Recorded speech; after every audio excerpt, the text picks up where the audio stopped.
berbeda, walau kita tak sama.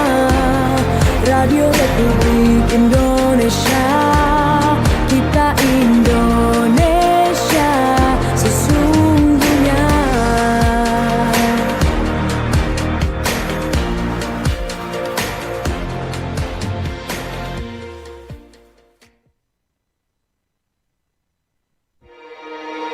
Bersatulah Indonesia, jangan pernah terpecah belah. Walau kita berbeda, walau kita tak sama. Radio Republik Indonesia, kita Indonesia sesungguhnya.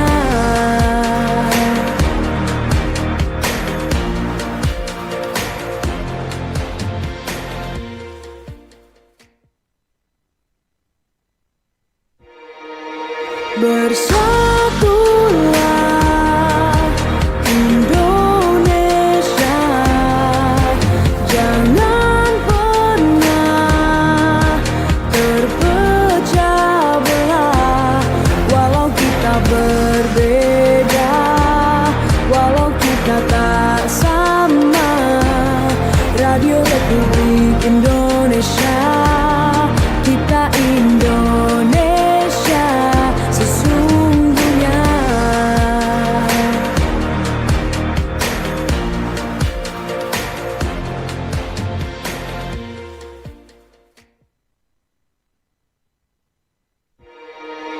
Bersatulah Indonesia, jangan pernah terpecah belah. Walau kita berbeda, walau kita tak sama. Radio Republik Indonesia, kita Indonesia sesungguhnya.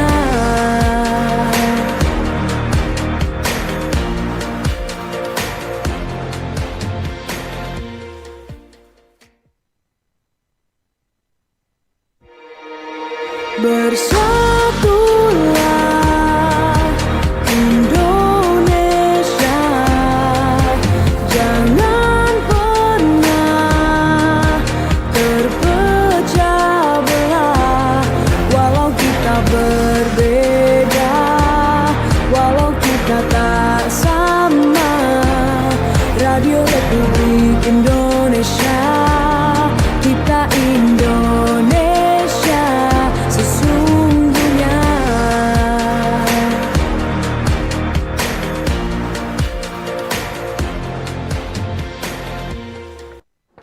Iya, selamat pagi seluruh pendengar dan pemirsa Radio Republik Indonesia Pro 1 Manado.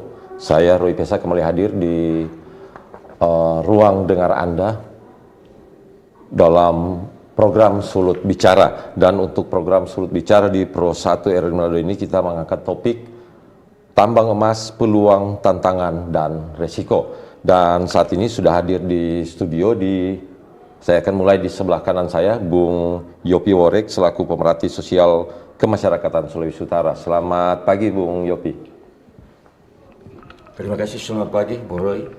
Dan di samping Bung Yopi atau di tengah, Bapak Ronald Rumagit, analisis pertambangan, Dinas ESDM Daerah Provinsi Sulawesi Utara. Selamat pagi, Pak Ronald. Selamat pagi, Pak Roy. Pak Ronald mewakili Kepala Dinas SDM Bapak Dr. Anas Franciscus Maindoka. Dan yang paling ujung, Prof. Dr. Insinyur Franz G. Ijong, MSc dari Akademisi Polnustar yang selama ini atau sudah beberapa kali saya undang untuk hadir terkait dengan pertambangan, lingkungan pertambangan. Oke, pendengar, sebelum kita lanjut ke topik yang kita telah persiapkan, Kami nantinya akan membuka line telepon di 0821 9583 50 80 kepada masyarakat yang ingin berinteraksi dengan ketiga narasumber kita dalam kaitan topik pada pagi hari ini, dan juga bisa berkomentar di YouTube RRI Manado karena saat ini kita juga menyiarkan secara langsung lewat atau live lewat YouTube. Oke, baik pendengar, sebagai pembuka untuk sektor pertambangan emas menjadi salah satu penopang penting perekonomian baik di tingkat nasional maupun daerah. Cadangan emas Indonesia yang melimpah termasuk tambang berskala dunia membuka peluang besar melalui peningkatan pendapatan negara, penciptaan lapangan kerja serta pertumbuhan ekonomi wilayah sekitar tambang. Dan saat ini nilai emas relatif stabil dan juga menjadikan sektor ini menarik bagi investasi jangka panjang. Namun di balik potensi tersebut, pengelolaan tambang emas menghadirkan berbagai tantangan serius. Dampak lingkungan seperti deforestasi, pencemaran limbah tailing, hingga penggunaan bahan kimia yang berbahaya pada tambang ilegal menjadi ancaman bagi ekosistem. Konflik sosial, persoalan keselamatan kerja, serta ketidakpastian regulasi turut memperumit pengelolaan sektor ini. Dan selain itu, fluktuasi harga emas global yang semakin sulit menemukan cadangan baru menambah tingkat risiko industri pertambangan.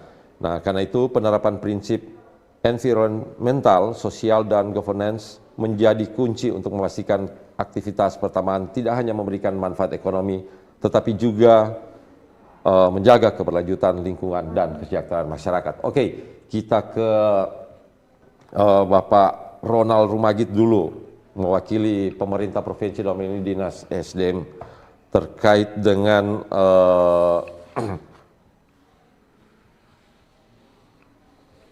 langkah pemerintah daerah dalam memastikan aktivitas pertambangan berjalan sesuai regulasi dan prinsip keberlanjutan.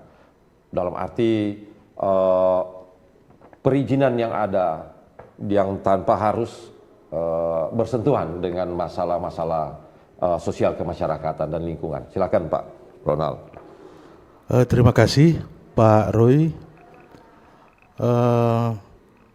Pertama-tama permohonan maaf dari atasan kami, Bapak Kadis Franciscus Maindoka, karena di waktu dan jam yang sama beliau diminta pimpinan untuk mengikuti rapat dengan pihak Pertamina terkait BBM. Jadi mohon maaf beliau tidak bisa bersama-sama dengan kita, dan beliau menyuruh saya untuk menggantikan beliau di tempat ini. Ya, terkait dengan pertanyaan tadi, yang pertama perlu diketahui bahwa pasca Undang-Undang 3 tahun 2020, kewenangan terkait pengelolaan pertambangan dengan komoditas mineral logam itu berpindah dari pemerintah provinsi ke pemerintah pusat. Jadi segala perizinan dan lain sebagainya itu berpindah dari provinsi ke pemerintah pusat.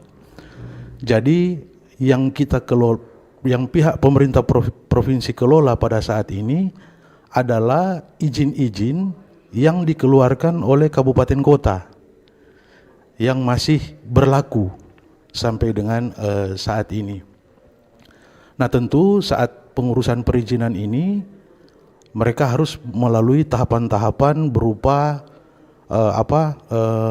menyelesaikan setiap persyaratan, baik itu dokumen reklamasi, dokumen pasca tambang, kemudian dokumen lingkungannya, itu semuanya harus diselesaikan untuk mendapatkan izin usaha pertambangan operasi produksi.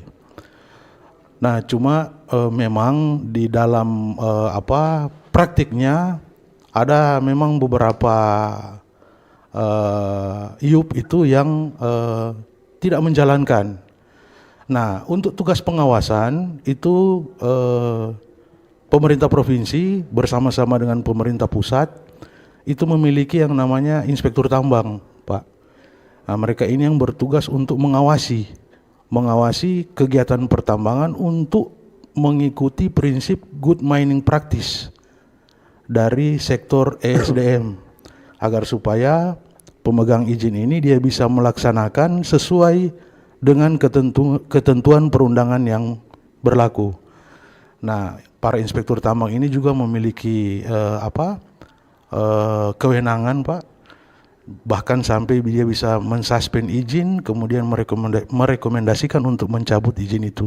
Itu dari pemerintah pusat atau dari dinas SDM ini, inspektur? Dari pemerintah pusat, Pak. Dari pemerintah pusat. Berarti mereka berkantor di Sulawesi Utara, Pak, di Manado. Ya. Kantornya di mana sekarang? Kantornya di bagian Megamas, Pak. Itu. Jadi segala aktivitas yang ada di IUP itu mereka yang memiliki kewenangan untuk memeriksa, melaporkan dan lain sebagainya. Itu mereka nantinya mengawasi semua pertambangan emas yang ada di Sulawesi Utara atau cuman IUP, Pak, yang berizin. Yang berizin.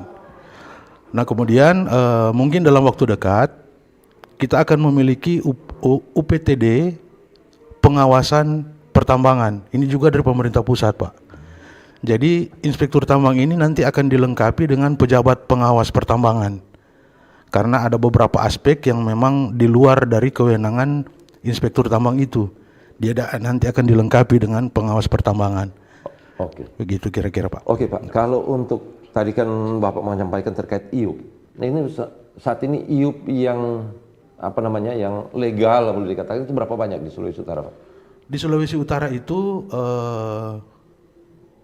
yang pertama kontrak karya, Pak, itu berjumlah 5 kontrak karya, dan IUP itu untuk posisi sekarang 13, Pak, IUP yang masih berlaku di Provinsi Sulawesi Utara. Di mana-mana saja, Pak? Lokasinya itu kalau kontrak karya itu ada di Sangihe, tambang emas Sangihe, kemudian yang kita tahu tambang Tondano Nusa Jaya, TTN, Meares Soputan Mining, kemudian JRBM di Bola Mongondo, kemudian ada Gorontalo Sejahtera Mining itu di Bolmut, Bola Mongondo Utara. Untuk IUP itu ada Sumber Energi Jaya 3 blok, ada yang blok di Karimbo, Kalait dan Rata Totok. Kemudian ada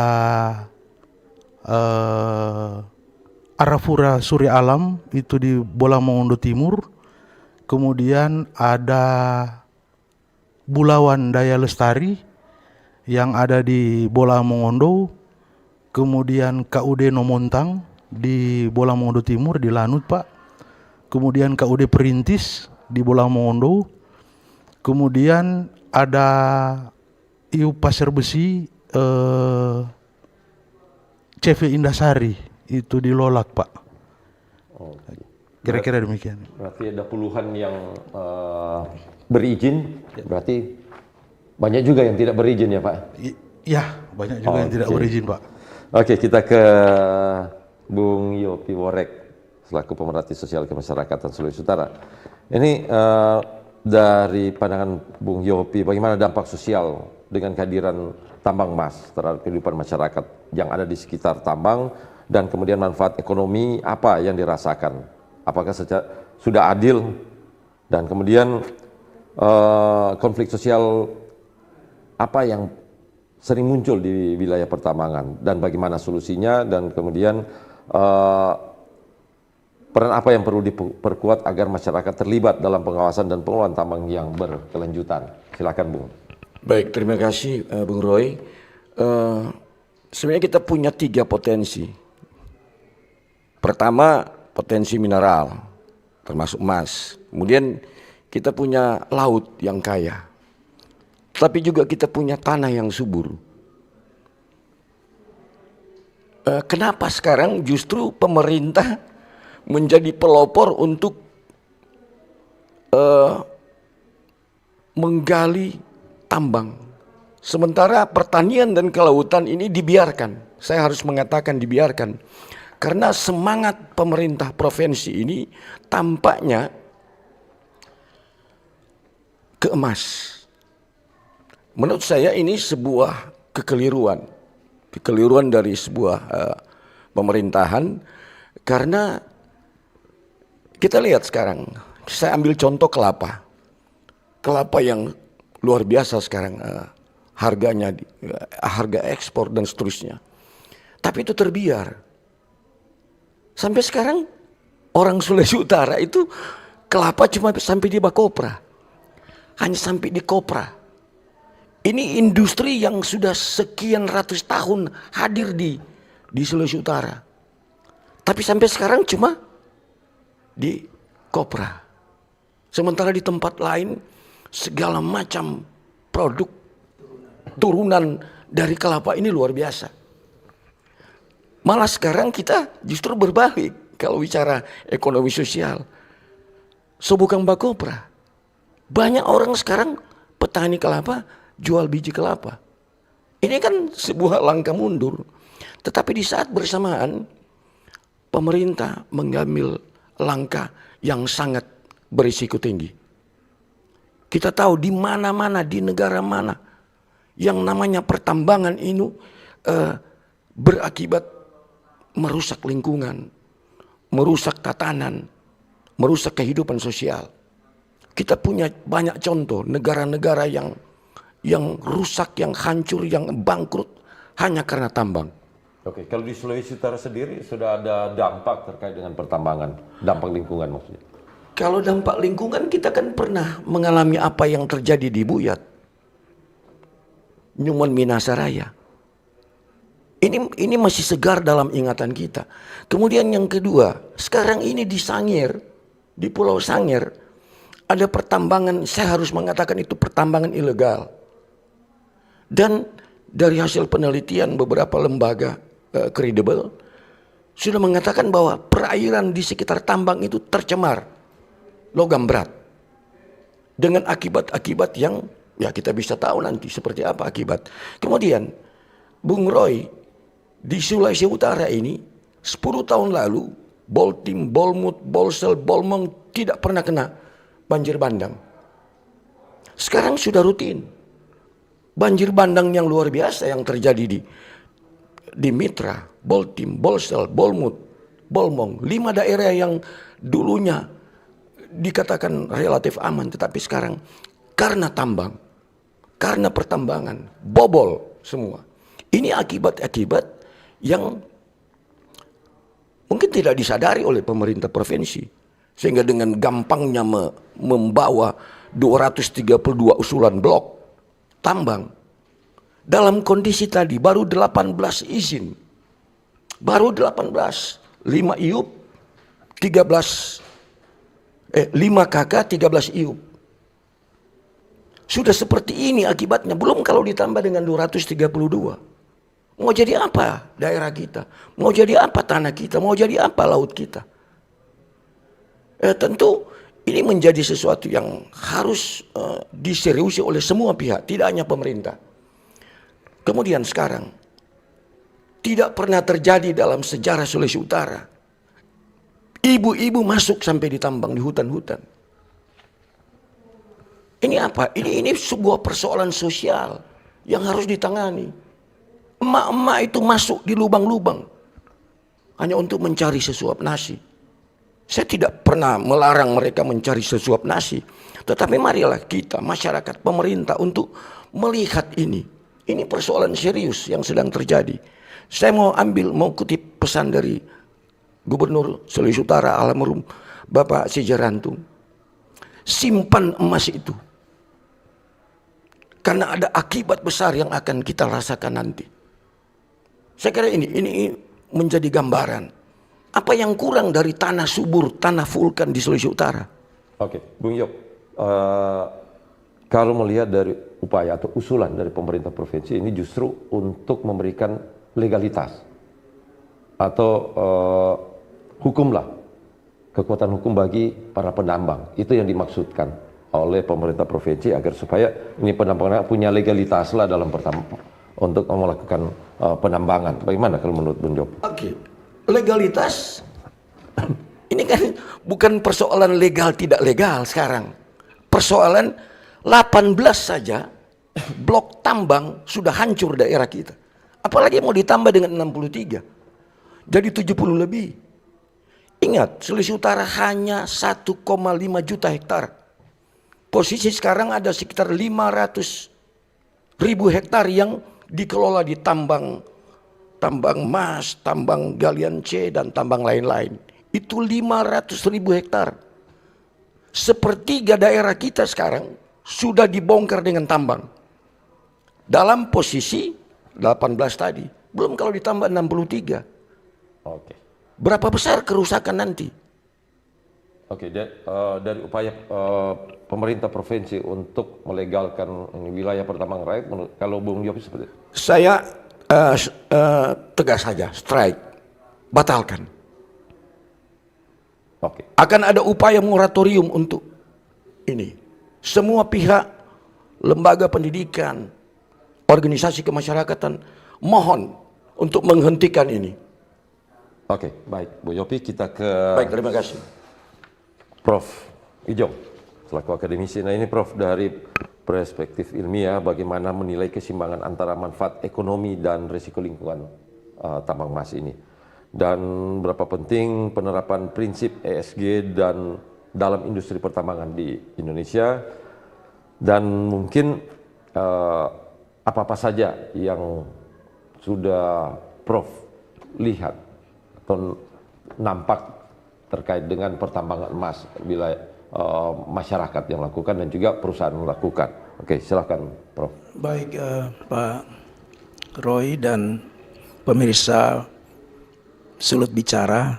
Yang pertama saya mau sampaikan dulu ke yang mewakili Pak Kadis, Pak Ronald, bahwa kita harus menghargai keputusan Mahkamah Agung. Bahwa keputusan Mahkamah Agung itu menyatakan bahwa kontrak karya yang ada di di Sangihe itu sudah dibatalkan ketika izin lingkungan di sana itu dibatalkan. Karena itu salah satu syarat. Jadi ini mari pemerintah pegang ini, karena pemerintah adalah yang memegang hukum gitu.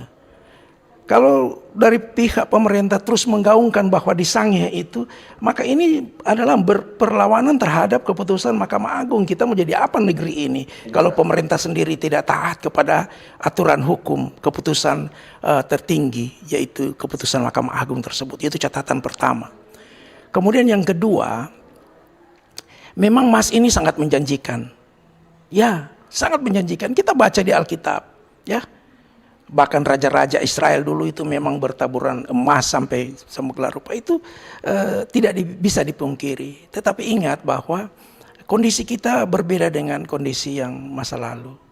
Ya, berbeda dengan kondisi masa lalu, artinya bahwa kita sekarang sudah lebih smart, lebih pintar, dan kita belajar dari kegagalan-kegagalan yang pernah terjadi sebelumnya. Saya ingin mengatakan bahwa begini. Kalau kita tidak belajar dari kegagalan, maka risiko yang menjadi topik kita, pembicaraan kita hari ini, itu akan kita terima. 40 tahun kurang lebih Jepang berusaha untuk menetralisasi pencemaran logam berat merkuri di Teluk Minamata. 40 tahun. Dari tahun 60-an sampai tahun 90-an. 50 sekian sampai 97 2000. 40 tahun dibutuhkan. Dan itu negara maju. Apa yang mereka lakukan adalah sedimentasi yang di sana mereka angkut. Saya sampai sekarang bertanya, kemana mereka buang itu? Ya, gitu. Nah, kita tahu, balik ke Sulawesi Utara. Kita tahu Sulawesi Utara ini konturnya adalah kontur pergunungan dan perbukitan. Ketika di hulu dilakukan upaya pertambangan, maka semua dampak itu akan kena adalah daerah pesisir, pantai, dan laut. Dan ketika, katakanlah saya bicara dari sisi ilmiah, logam berat, merkuri, arsenik, seperti yang kami analisa di Kepulauan Sangihe itu, arsenik itu sudah melampaui ambang batas. Bahkan data kami sebelumnya di Teluk Buyat juga demikian, ya, arsenik melampaui ambang batas, dan di Teluk Totok itu merkuri yang lebih tinggi melampaui ambang batas. Maka ketika ini masuk ke laut, maka apa yang kita khawatirkan menjadi risiko dari tambang ini akan kembali ke kita. Kenapa? Karena kita pemakan ikan. Sulawesi Utara ini terkenal dia memiliki tingkat konsumsi ikan paling tinggi di Indonesia gitu. Setiap hari di meja makan kita itu ada ikan. Data yang terakhir yang kami dapatkan bahwa ikan layang yang kami ambil contoh di sana itu sudah memiliki kandungan logam berat, merkuri, arsenik dan lain sebagainya. Bahkan bukan cuma Polnustar, dari UGM sudah, dari beberapa universitas yang ada di Jawa, dari IPB sudah melakukan itu. Dan apakah ini sesuatu yang kebetulan? Tidak. Ini bagian tanggung jawab moral daripada akademisi untuk mewarning pemerintah bahwa apa yang kita lakukan hari ini adalah sangat berisiko. Saya kembali ke Undang-Undang Nomor 32 tahun 2009. Di sana ada klausal yang menyatakan bahwa upaya pertambangan itu harus juga memenuhi pengendalian terhadap pencemaran. Sekarang pertanyaannya, kalau kami akademisi menemukan bahwa ikan yang ada di laut itu sudah mengandung merkuri yang cukup signifikan, saya bertanya di mana pengendalian yang dilakukan oleh pemerintah? Itu yang harus dijelaskan. Apa yang dilakukan? Apakah cuma pada saat AMDAL pertama ya dilakukan, kemudian sesudah itu seolah-olah ya silakan melakukan kegiatan? Ini menjadi hal-hal yang perlu dijawab oleh pemerintah. Dan saya sependapat dengan Pak Yopi Worek bahwa harus mempertimbangkan benar karena risikonya tidak main-main. Saya mengatakan bahwa merkuri itu adalah pembunuh silent killer, ya, silent killer. Tiba-tiba kita punya saraf sudah terganggu dan seterusnya. Dan arsenik itu adalah pembunuh akut, ya, gitu. Dalam jumlah yang cukup ya, bisa membunuh manusia. Kita ingat beberapa kasus yang ada di Indonesia justru menggunakan arsenik. Oke. Ya. Sebelum kita jeda, saya juga ingin menyampaikan. Tadi kan Pak Ronald Rumagit dari SDM menyampaikan dalam pertambangan ini ada inspektur pertambangan. Berarti selama ini mereka inspektur pertambangan iya. Memang seperti itu aturannya, kita membutuhkan yang disebut inspektur pertambangan. Sekarang pertanyaannya, sejauh mana hasil kajian mereka, laporan-laporan mereka itu bisa dikonsumsi oleh publik. Sehingga masyarakat tahu bahwa apa yang sedang terjadi dan risiko apa yang akan terjadi itu harus diketahui oleh publik. Tidak bisa kalau cuma bilang inspektur dan segala rupa di mana-mana tempat di Indonesia sudah ada inspektur. Buktinya korupsi masih ada sampai hari ini. Ya. Kalau selama ini kalau dengan Prof. Ijong sendiri, apakah sudah pernah bertemu dengan inspektur? Belum. Saya juga baru mendengar sekarang bahwa ada inspektur pertambangan. Tetapi analoginya begini.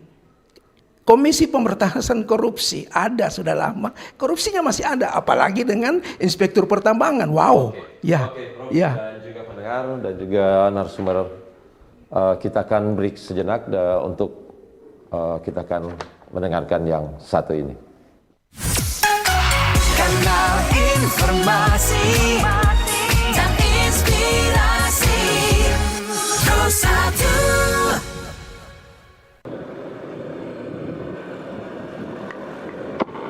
Astaga, bukan main Nyong. Ngana sini ngana. Bukan main ngana ini buang-buang sampah sembarangan. Sampai saya ajar bang ngana begitu nih boleh begitu. Ngana ini jaga kebersihan. Kalau mantan boleh nggak buang sembarangan. Ada apa ini? Pas Pak.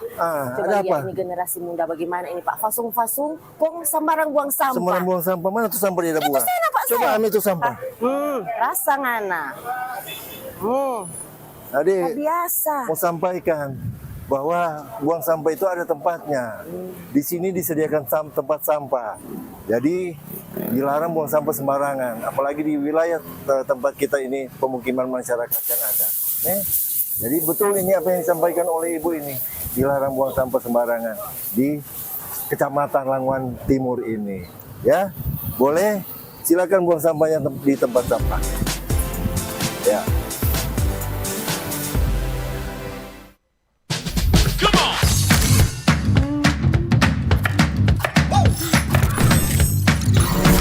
Ini baru enak.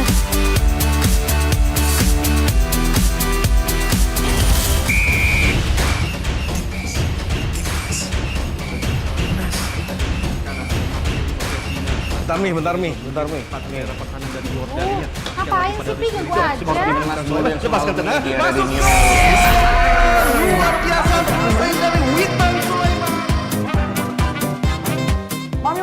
Mami, Papi, aku baru aja diinterview di Pro 2 FM.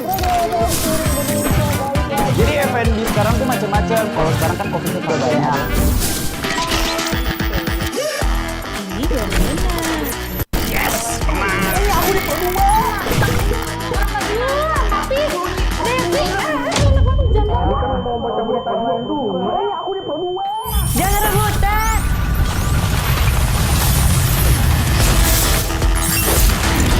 Eits, jangan Kanal informasi dan inspirasi Pro 1. Ya, masih di program Sulut Bicara dengan topik tambang emas, peluang, tantangan dan risiko dengan ketiga narasumber kita pada pagi hari ini. Saat ini kita akan membuka line telepon kepada pendengar dan pemirsa dan juga membuka kolom komentar di YouTube RRI Manado. Oke, kita akan menerima penelpon dulu, mungkin sudah ada yang masuk. Iya, halo. Iya, halo, selamat pagi. Halo. Ya, boleh dikeraskan suaranya, Pak? Mungkin di studio kali. Oke. Ya. Iya, dengan Bapak siapa di mana, Pak? Dengan Cliff di Motoling Minsel. Oke, silakan Pak Daerah Cliff. Tambang ini. Oke, silakan Pak Cliff. Karimau Tokin sama Pecuan Lama. Pewalutan. Dekat Kalain. Begini, saya sependapat dan setuju sekali kedua narasumber yang memaparkan tadi. Baik itu dari akademis sebagai Bapak Prof. Sama pemerhati sosial kemasyarakatan dan lingkungan. Betul. Orang PDR ini semua hancur ke siang. Kalau pemerintah mau kasih leluasa ini 200 sekian apa itu blok atau blok sini kan begitu. Atau saja di Pecuan Lama di sini, Motoling, semua hancur ke siang. So air pasti keluar, berbahaya. Jadi begini, kalau soal pertambangan di Indonesia ini, maaf, tidak ada ahli.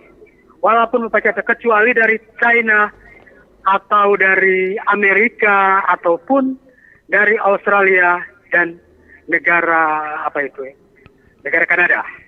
Tapi kalau maaf ya, sebagai masyarakat pemerhati juga melihat ini pemerintah itu cuma suka untung aja, tapi tidak memperhatikan dampak lingkungan di kemudian hari. Anak cucu berbahaya juga kan, semua rusak.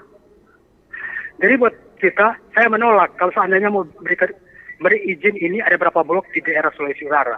Karena akan merusak. Terus ahli saja tidak ada. Harus perlu ahli pertambangan loh. Jangan cuma karena pemerintah kasih izin, karena pemasukan PAD, padahal itu risiko besar patoran kehidupan tuh. Jadi dari saya, mudah-mudahan cari orang-orang yang ahli di bidang itu. Kalau Kanada Pak, itu orang nggak rusak, orang itu cuma bor. Jadi tidak merusak ini lingkungan begitu dah. Jadi saya pendapat dengan kedua Bapak tadi, pemerhati lingkungan atau kemasyarakatan dan Bapak Prof. Jadi kalau pemerintah di Sulawesi Utara ini, tolong jangan diberikan kesempatan izin karena akan beresiko tolong anak cucu nanti. Berbahaya tolong daerah. Oke. Jadi jangan cuma kasih izin tapi nggak tahu. Maaf ya. Nggak turun di lingkungan, orang belakang cuma yang penting turun orang.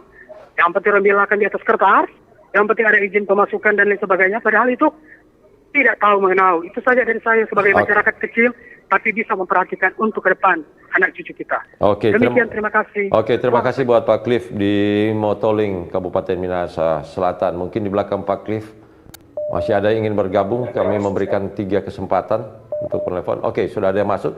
Halo. Halo, selamat siang. Selamat siang. Dengan Bapak siapa di mana? Di Pak Marten Tondano. Oke, silakan Pak Marten. Memang menarik ini pembincangan ini. Yang kami menanggapi itu, apakah ada perusahaan yang profesional yang boleh kelola tambang-tambang yang ada di Manado? Ada kemungkinan sayang kan kita punya harta benda yang tidak bisa diolah kan gitu. Karena kekurangan mungkin sumber daya dan sebagainya. Makanya mungkin siapa tahu pemerintah punya inisiatif, ada satu perusahaan yang profesional boleh mengelola itu supaya ada lapangan pekerjaan di Manado. Barangkali seperti itu dan ada pendapatan. Terima kasih. Oke, terima kasih Pak Martin di Tondano. Oke, di belakang Pak Martin, mungkin ada yang mau bergabung dan juga mungkin ada komentar di YouTube RRI Manado. Silakan. Oke, ini dari sudah. Pak Rocky di Mitra. Ya, halo, dengan Bapak siapa ini? Dengan Pak Rocky di Mitra. Oke, silakan Pak Rocky di Mitra. Ya, ini sangat menarik sekali topik ini ya, mengenai pertambangan yang ada di Sulawesi Utara. Kami sangat melihat suatu kejadian yang terjadi tepatnya di Buyat ya. Itu ada pengusaha tambang. Tambangnya itu untuk DP penyaluran untuk limbah itu dia keluar ke tempat masyarakat. Artinya pemerintah dalam hal ini Kabupaten Minahasa Tenggara dan lebih khusus Dinas Pertambangan Sulawesi Utara yang hadir sebagai narasumber sini bisa mengkaji, dan itu pertambangan itu adalah milik dari Deker, Bapak Deker. Tolong Pak, karena ini masyarakat ini akan terkena dampak dari limbah tersebut. Dan kalau boleh Pak untuk ditelusuri. Ini informasi kami dari masyarakat. Terima kasih. Oke, terima kasih Pak Rocky di Mitra. Oke, kita ke sebelum kita ke Pak Ronald Magid dari SDM, kita akan membaca dulu WhatsApp komentar dari masyarakat. Kita selaku masyarakat sebenarnya sangat senang dengan banyaknya tambang di Sulut. Tidak ada pengelolaan yang baik dan transparan yang berdampak kepada masyarakat. Yang ada hanya menguntungkan pihak-pihak terkait tanpa memperhatikan dampak lingkungan 20 tahun ke depan. Terlebih di wilayah Kepulauan Sangihe dari Rizky Malalayang. Oke, kita ke Pak Ronald Magid, Pak. Terkait ada pertanyaan dari pengawasan, inspektur pengawasan pertambangan, baru juga terkait tadi ada laporan dari masyarakat di Mitra itu Pak Rocky tadi ya, terkait limbah yang sumber dampak. Nah, kita ke Pak Ronald dulu. Silakan Pak Ronald untuk menanggapi. Terima kasih atas pertanyaan-pertanyaannya. Yang pertama terkait inspektur tambang tadi. Sebenarnya inspektur tambang ini sudah lama ada Pak di Provinsi Sulawesi Utara, dan memang tupoksi mereka untuk melakukan pengawasan terkait hal-hal teknis yang ada di IUP, khususnya yang berizin Pak. Jadi kantor mereka ada di sekitaran Megamas itu. Kemudian saya masuk di pertanyaannya Pak Cliff tentang dampak lingkungan dan tidak ada ahli pertambangan.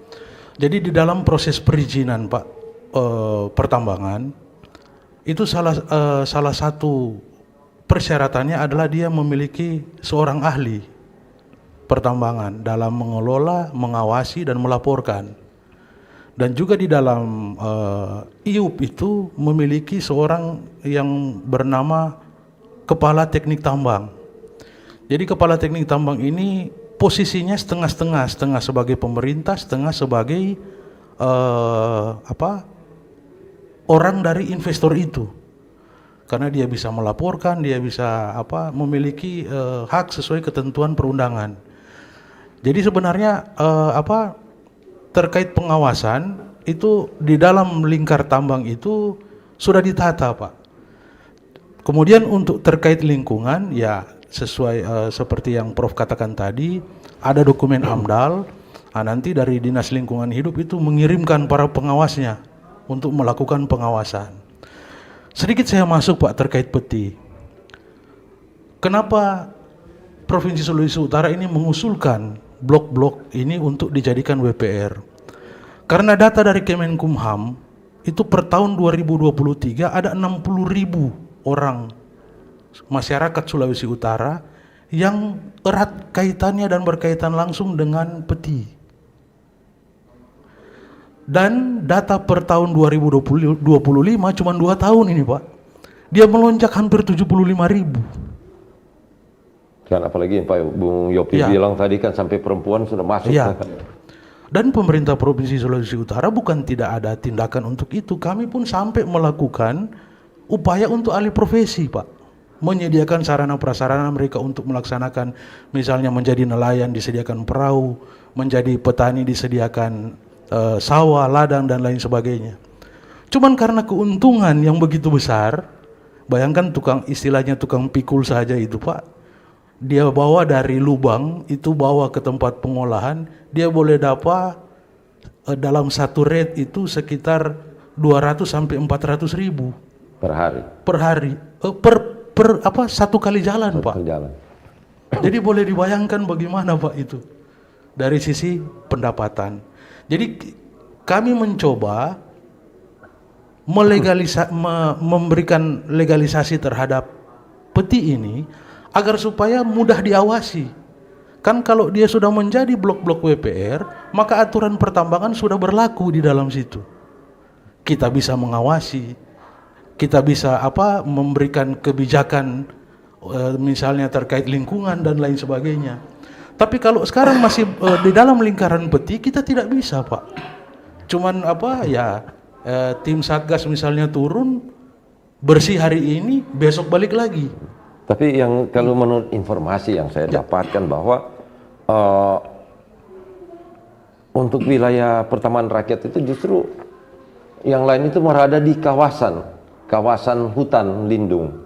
Ya. Itu ada hutan yang di Mitra itu hutan Megawati atau apa?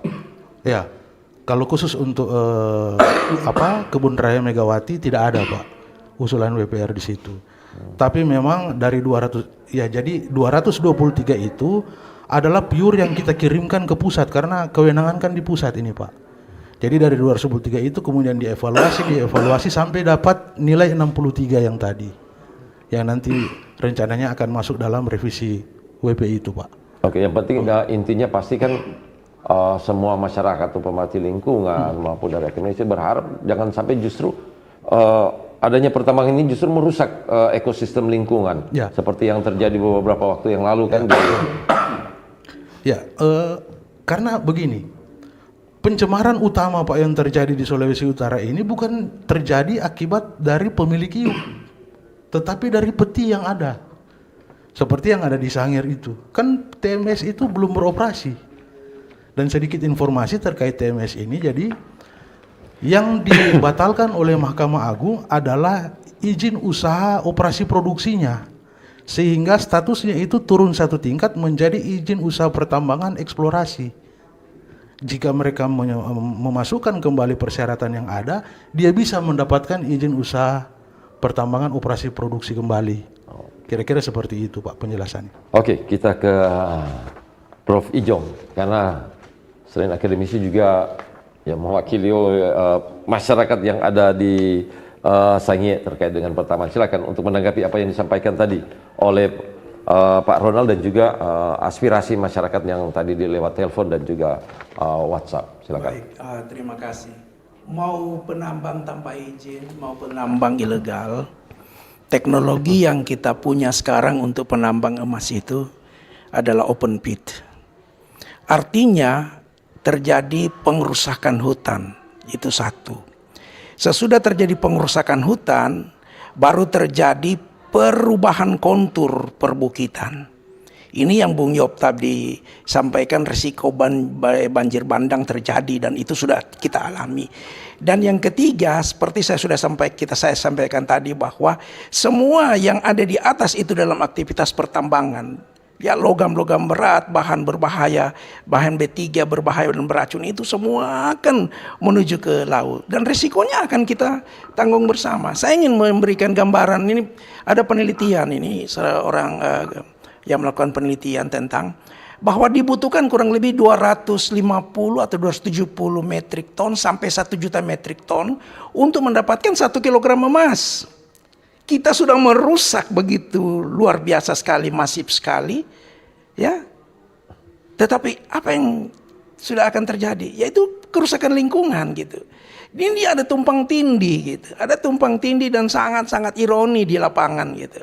Ketika Undang-Undang Nomor 1 tahun 2014 secara khusus pasal 35 huruf K mengatakan melarang upaya pertambangan di pulau kecil seperti Sangihe, pemerintah justru mengiyakan. Ini paradoks. Ini menurut saya pinjam bahasa saja Rocky Gerung, ini kedunguan. Ya. Kenapa? Sudah dilarang, malah kita sendiri yang merekomendasikan. Oke, Mon, di mana kita punya hati gitu terhadap undang-undang itu? Padahal pemerintah itu adalah yang menjalankan undang-undang.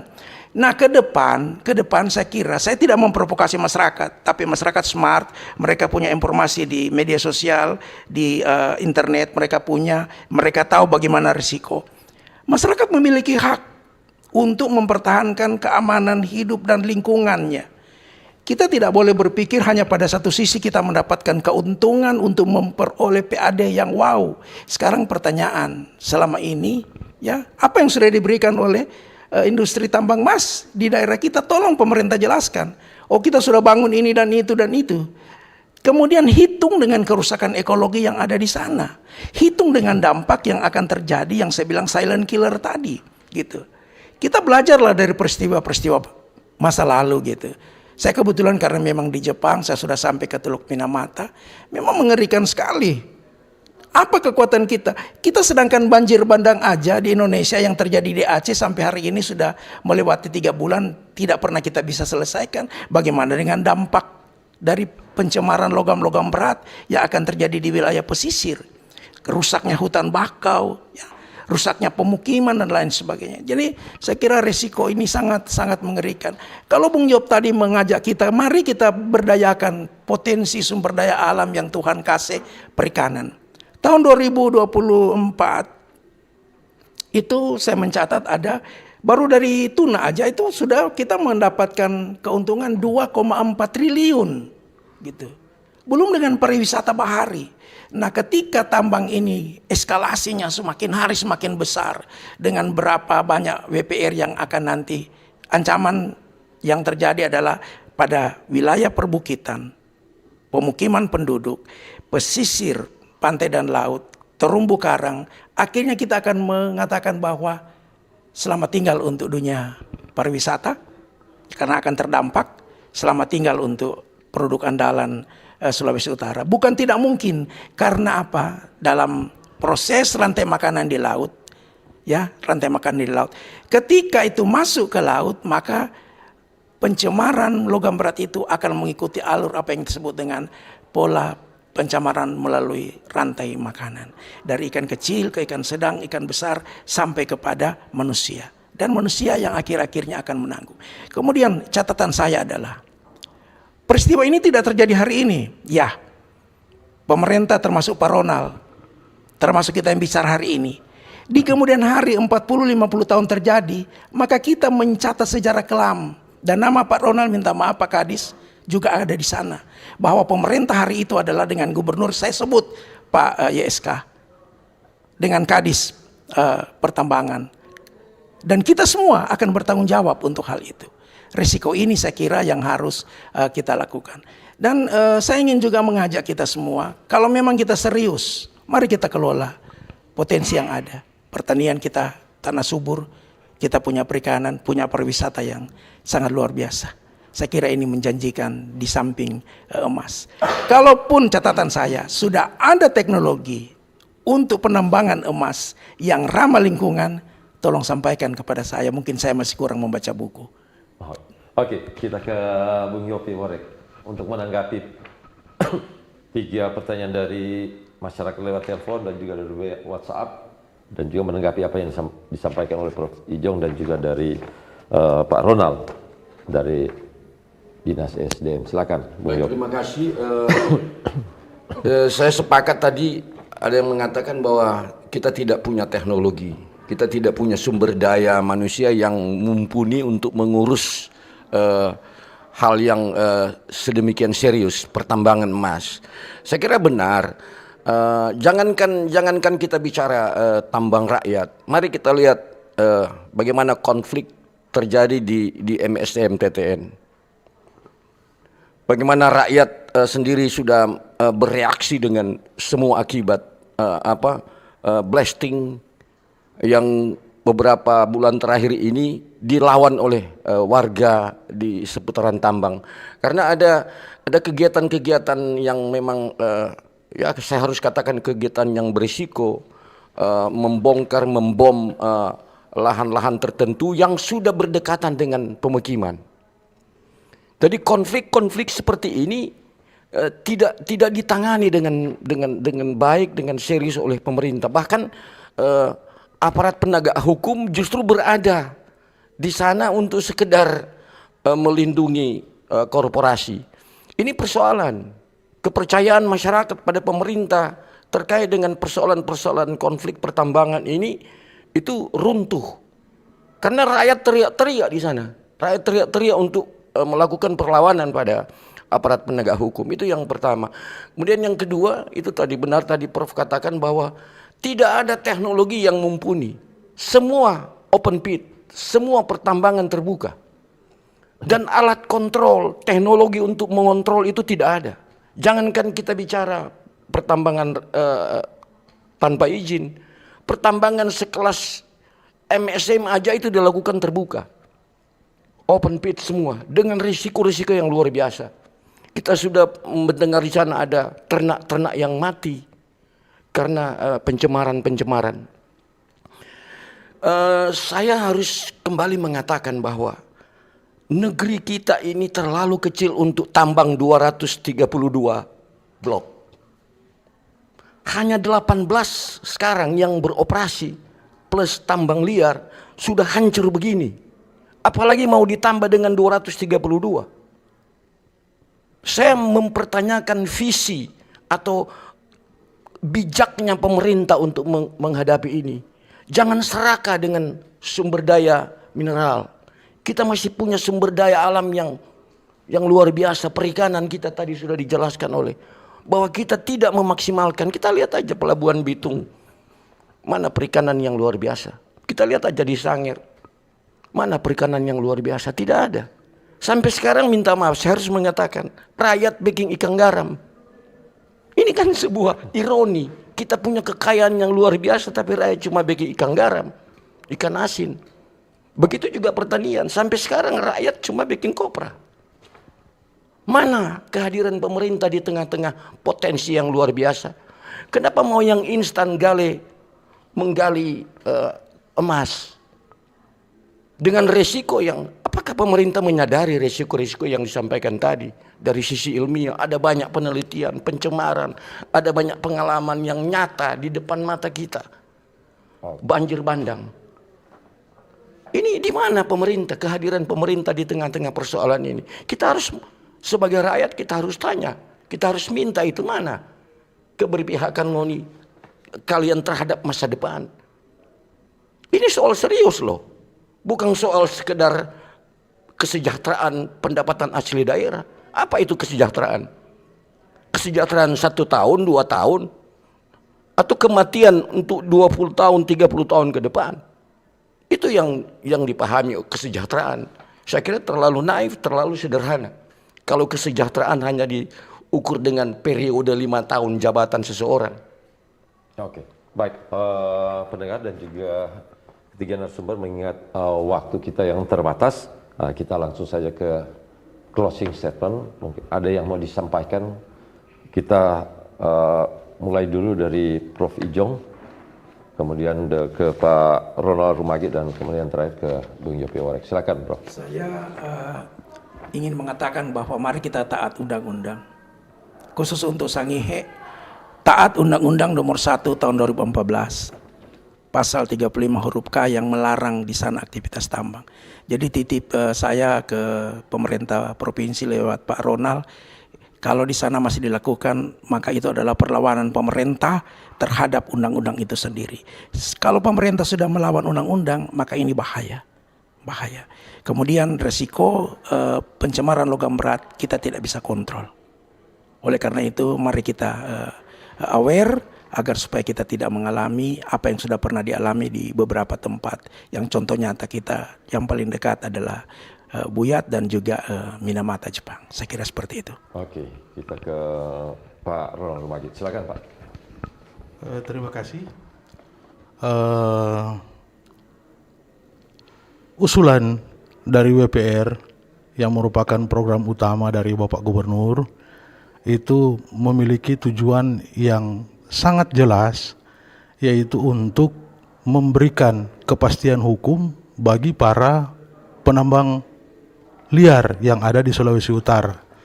Jadi blok-bloknya itu dibuat di mana lokasi mereka berada, agar supaya aturan di sektor pertambangan itu bisa berlaku di lokasi itu, di mana terkait lingkungannya, terkait bagaimana tata kelolanya.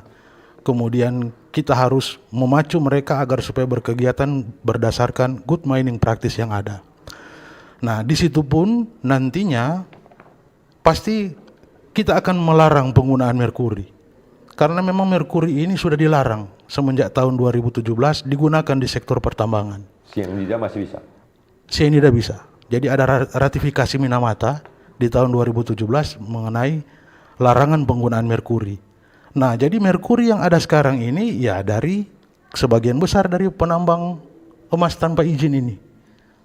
Berarti masih bisa dapat ya merkuri di pasaran ya? Ya, kalau bawa ke lokasi itu masih ada yang menggunakan merkuri. Nah, itulah tujuan utamanya dari Bapak Gubernur, agar supaya ini bisa diramu sebagaimana rupanya, agar supaya bisa sesuai dengan ketentuan perundang-undangan yang ada. Karena seperti saya katakan tadi, misalnya di lokasi datang Satgas, hari ini bersih, besok ada lagi. Kira-kira seperti itu. Kemudian selanjutnya terkait dengan open pit itu adalah merupakan metode pertambangan yang secara K3 itu paling aman. Ada satu metode yaitu underground yang high risk dan high cost. Sehingga memang di dalam kegiatan pertambangan itu banyak menggunakan open pit. Nah, perlindungannya terhadap lingkungan itu ada di dalam dokumen reklamasi dan pasca tambang. Ada perencanaan reklamasi, ada penjaminan berupa uang di bank untuk dia melakukan reklamasi, dan kita bisa lihat sebenarnya dalam progres dari PT Newmont Minasaraya. Oke. Kira-kira seperti itu, Pak. Mengingat waktu. Oh, terima kasih. Pak Bung Yopi Horek untuk closing statement, silakan. Baik, terima kasih. Saya tetap pada harapan, hentikan ini, karena resiko sudah, ini resiko bukan dalam impian lagi, bukan dalam kemungkinan, tapi resiko sudah ada di depan mata kita. Pencemaran di Sanger, banjir bandang, konflik-konflik di masyarakat. Tadi kalau mau bicara teknologi, SEJ di Minahasa Selatan, dia menelantarkan bekas tambang dia. Ratusan hektar dibiarkan, dia lari pergi ke mitra. Dan di sana sekarang masyarakat dengan bebasnya melakukan, tidak ada kemampuan pemerintah untuk melakukan pengawasan. Sejauh yang saya catat di beberapa waktu ini.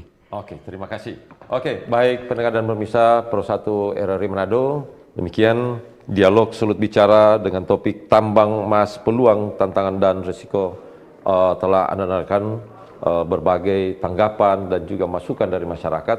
Tentunya ini diharapkan dapat bermanfaat bagi Anda terkait dengan tambang emas dan peluang, tantangan dan risiko. Oke, terima kasih. Saya Rui Piesak dan kru yang bertugas mengucapkan terima kasih atas atensi Anda, dan saya kembali ke rekan penyiar di studio. Bersatulah Indonesia, jangan pernah terpecah belah, walau kita